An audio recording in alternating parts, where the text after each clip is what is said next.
Grand Rising, everybody. So, in times of uncertainty, you go to God.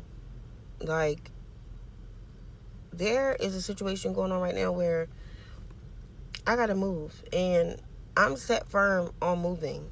Like, my lease is not up. It's not time for me to move, but I feel like it's time for me to move. Like, when I say I'm determined to remove myself from this home that I've been in for 5 years, because the energy, like when I go home, I instantly get irritated. Anytime I step foot in this place, I get irritated, I get agitated, I'm angry, I'm frustrated. I know that it's my time to move. Um, and I feel like everything around me is showing me that it's my time to move. Even with my boys, like, it's like they know that it's time to move, it's time to go.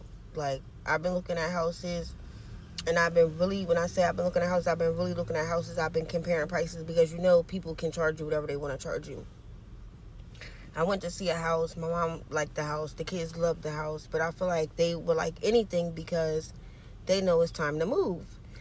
And I'm a picky person, especially when it comes to price, because everything is over $2,000. I have found some houses that are under $2,000, but I feel like if I'm going to have to pay $2,000 and have to work my behind off down to the bone, like, it needs to be spacious. It needs to have more than one bathroom. I already have 2 bathrooms in my home currently.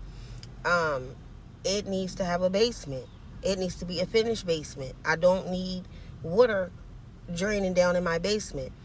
There are things that I have to speak into fruition. There are things that I want for me and my boys, and I feel like I have to get out here and get these things.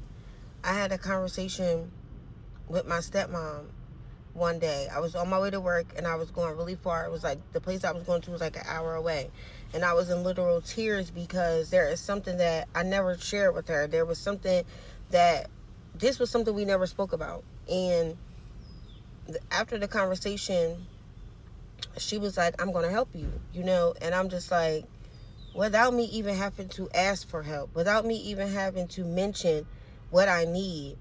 It's like, put yourself in spaces where people don't mind helping you.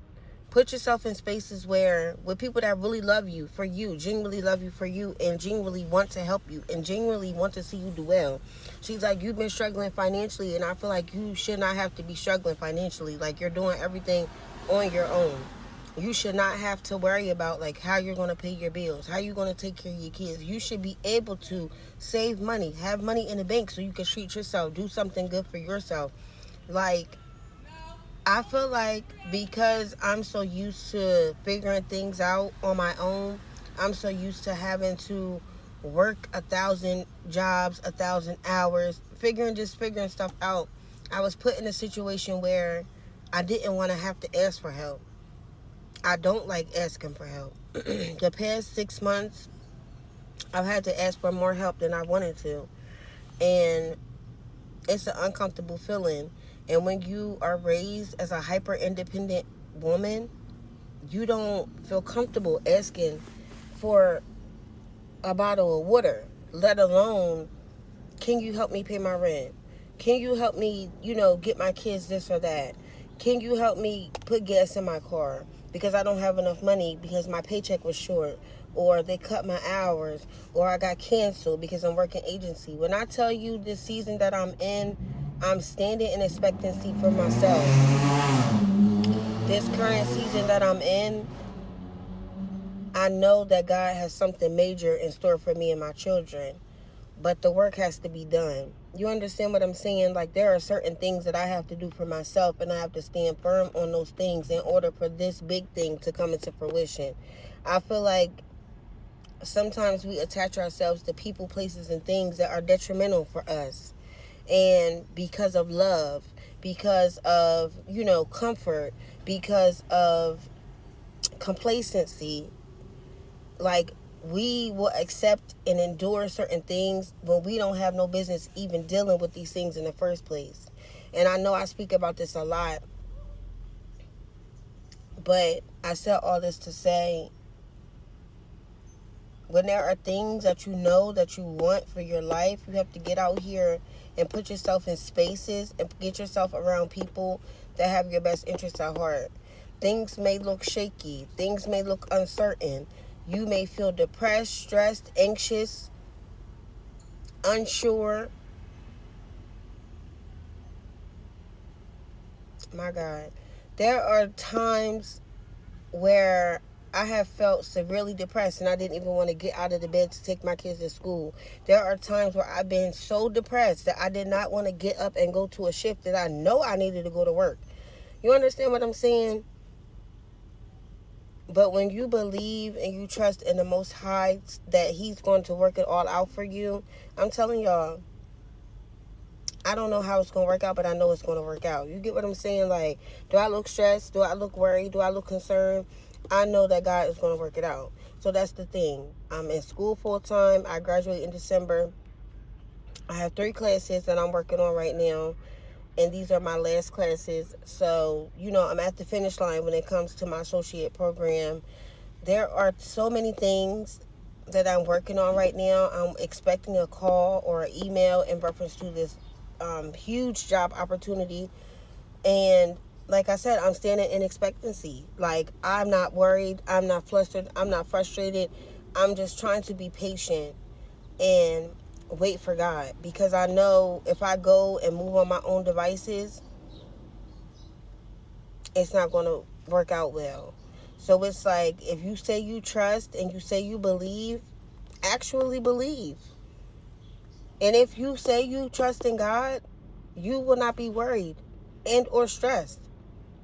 So I said all that to say, when there are things that you need to get done, there are things that you need for your life, for you, your family, or just yourself as an individual, pray. Leave it with God. Do what you can and let God work. There is no need to stress, worry, or none of that. Because when you start stressing, when you start worrying, things don't work out. So you have to do what you can. Keep some stuff to yourself. Pray, most importantly. Write some stuff down. Speak some stuff out loud. And get near some people who love you for real, for real. Get near some people that want to help you just for the sake of helping you, not for the sake of throwing it in your face and making you feel low and making you feel bad, making you feel like you're a burden. Get near some people who really want to see you do well and really want to see you prosper and really want to see you be at peace. Because people can say it, but their actions reflect something different. So that's what I'm going to leave y'all with this rising. I love you guys. Stay beautiful. Stay blessed. I will be getting on live a little later this afternoon. It's Libra season, y'all. It's Libra season. So y'all know I'm standing in expectancy. I've been in a rut since last Libra season. And I did have an amazing birthday last year. But I feel like after that, some things started to go a little downhill, and I wasn't really feeling that energy. So like I said, I'm standing in expectancy. I know that God is going to work everything out for me, and I know that as long as I do what I need to do and trust and believe, that everything's going to work out. So I love you guys. I pray that y'all have an amazing, blessed day. It's rainy here in Delaware, so I hope it's not rainy and it's sunny where you are. But always remember, no matter if it's cloudy, no matter if it's rainy, it's always sun shining wherever you are. I love you guys. See y'all later.